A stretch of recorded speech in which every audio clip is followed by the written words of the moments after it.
Бәйге физкультурачылар көненә туры килде. Чара бүләкләү тантанасы белән башланды. Пляж волейболында 12 команда көч сынашты. Мөслим кызлары бер туган Сония Касымова белән Миләүшә Мадиярова яхшы уен күрсәтте. Сониягә 13 яшь, спортның әлеге төре белән ул 6 яшьтән шөгыльләнә. Мин волейбол белән шөгыльләнә башладым 5 класста. Шулай ук пляжный волейболны да шул 5 класста уйный башладым. Мин нык яратам. Волейбол уйнарга команда уйныйм. Бебей топкачта, ирем дә уйный, апаем да уйный. Мине апам әнияти волейболга кертте инде. Мин анда ул вакытта әле аңлап аңа йөрмәгән идем, алай нык йөрисе килмичә генә йөрдем. Ә уже где-то 4 классларда мин уже әйбәтләп шөгыльләнә башладым.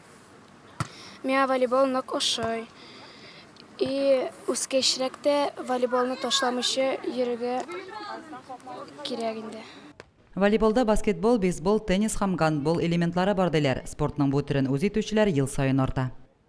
Вот каждый год мы проводим вот здесь, в этом месте, пляжный волейбол, село Русский Шуган. Собираются ребята, девушки и проводим эти игры.